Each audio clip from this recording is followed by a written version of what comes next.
10억 원의 퇴직금이 있어도 건강을 잃으면 그 어떤 것도 소용없다는 걸 우리는 종종 너무 늦게 깨닫습니다.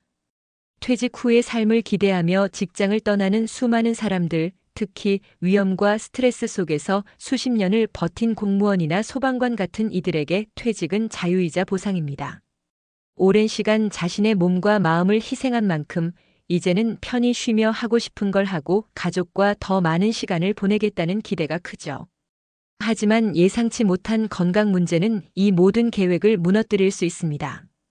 퇴직금을 받고 안정적인 노후를 기대하던 어느 30년 차 소방관 어 씨의 이야기가 그렇습니다.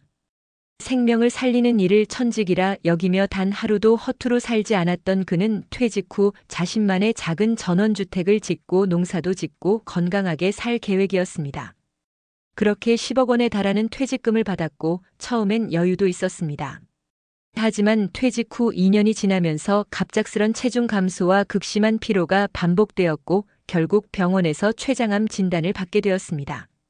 진단 후 항암 치료가 시작되었고 건강보험이 일부 지원해주기는 했지만 보조치료와 비급여 항목, 식단과 생활 환경 개선까지 포함하면 매달 1,000만 원 이상이 들어갔습니다. 퇴직금은 2년 만에 바닥을 드러냈고 그토록 꿈꾸던 편안한 노후는 온데간데 없고 남은 것은 병원비 걱정과 끊임없는 통증이었습니다. 이 이야기는 특별한 누군가의 사례가 아닙니다. 현재 퇴직자들의 평균 연령은 높아지고 기대 수명은 길어지지만 건강하게 사는 건강 수명은 오히려 줄어들고 있습니다. 국민건강보험공단에 따르면 65세 이상 노인의 70% 이상이 만성질환 한 가지 이상을 앓고 있고 60대 이후 암 발병률은 급격히 증가합니다.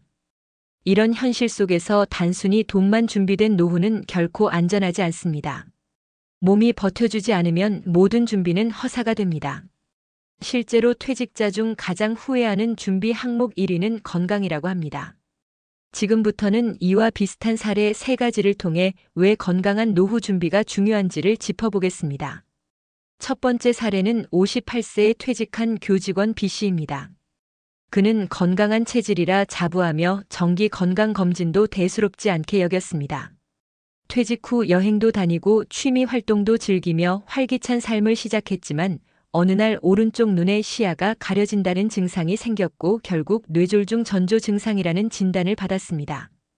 다행히 큰 피해 없이 회복되었지만 이후 반복되는 고혈압, 당뇨, 고지혈증 치료로 매달 약값과 진료비가 수십만 원씩 나가게 되었습니다. 왜 그동안 건강검진을 진지하게 받지 않았을까 하는 후회가 남았고 지금은 여행도 취미도 줄이며 건강 유지에 집중하는 삶을 살고 있습니다.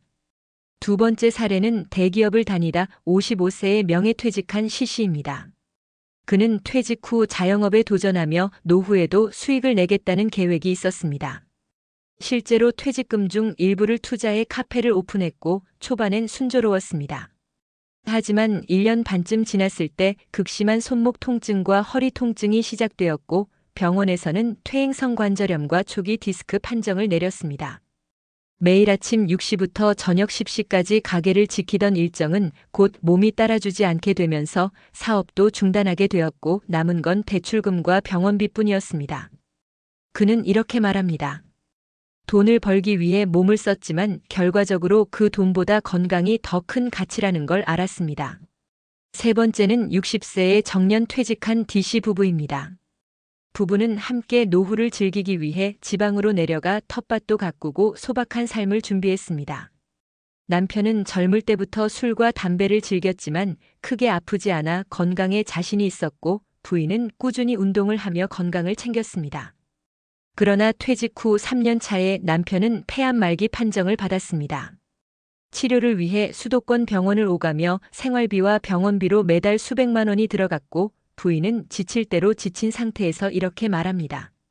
노후는 부부가 함께 건강할 때만 함께 할 수 있습니다. 혼자 건강한 건 아무 소용이 없더라고요. 이런 사례들을 보면 공통점이 있습니다. 누구나 퇴직 이후 더 나은 삶을 꿈꿉니다. 하지만 그 꿈을 받쳐주는 건강이라는 기둥이 약해지면 모든 계획은 무너질 수밖에 없습니다. 우리는 퇴직을 자유의 시작으로 생각하지만 사실은 건강관리의 시작점으로 봐야 합니다. 그러기 위해선 지금이라도 몇 가지를 꼭 실천해야 합니다. 첫째, 정기 건강검진의 생활화입니다. 특히 50대 이후에는 연 1회가 아니라 최소 6개월에 한 번은 꼭 필요한 항목을 정밀하게 점검해야 합니다. 단순히 국가검진만으로는 놓치는 질병이 많습니다. 둘째, 생활습관의 정비입니다. 퇴직 후 갑작스럽게 여유가 생기며 활동량이 줄고 식습관이 무너지는 경우가 많습니다. 적정 체중과 근육량 유지를 위한 꾸준한 운동, 식이 조절이 필요합니다. 셋째, 건강을 위한 재정 설계입니다. 퇴직금의 일부는 꼭 건강 비용으로 분리해 두고 실손보험이나 암보험 등의 보장을 점검해 두는 것이 필요합니다. 보험은 젊을 때 들어야 싸고 나중에 들기엔 불가능한 조건이 많습니다. 넷째, 의료 접근성 고려한 거주지 선택입니다.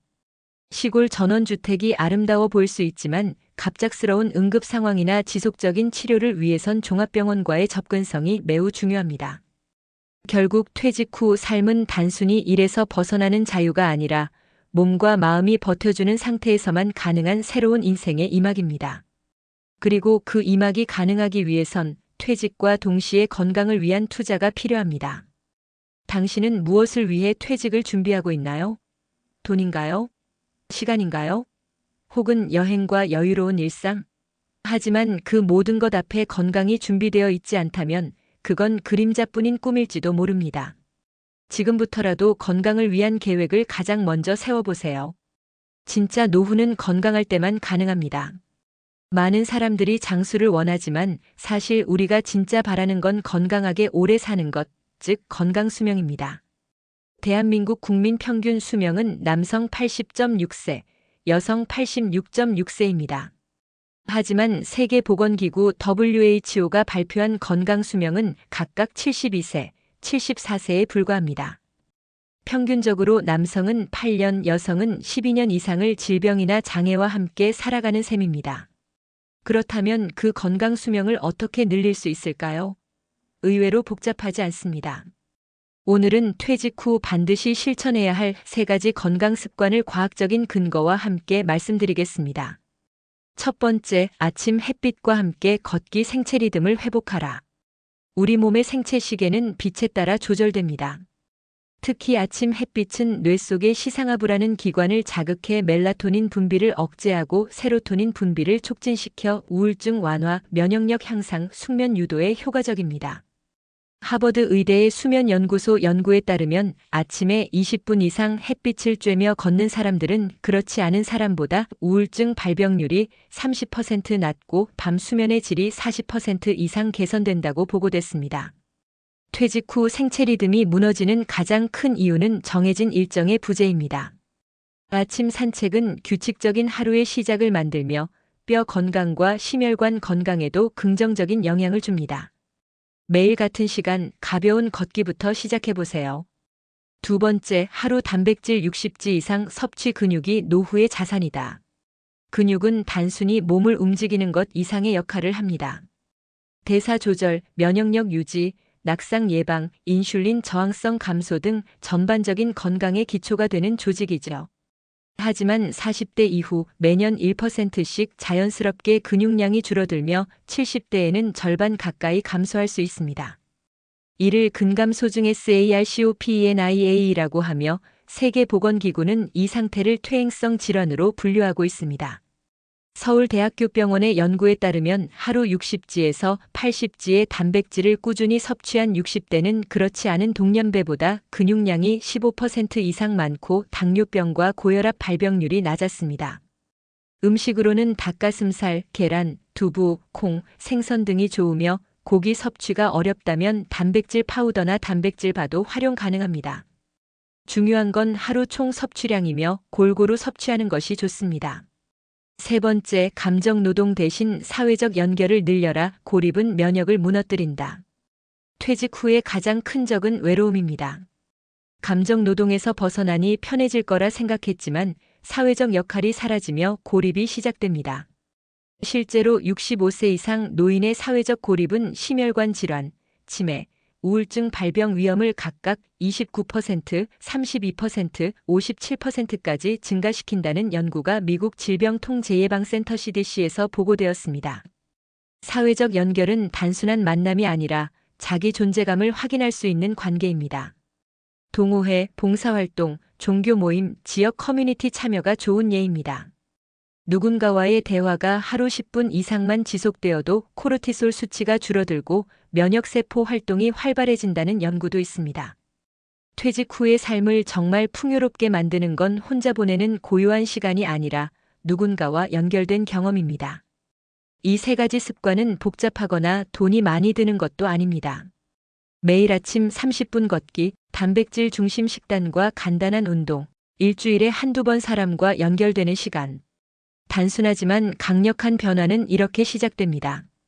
퇴직 후의 삶은 단순히 직장을 떠나는 것이 아니라 건강이라는 기반 위에 새로운 목적과 관계를 쌓아가는 시간입니다.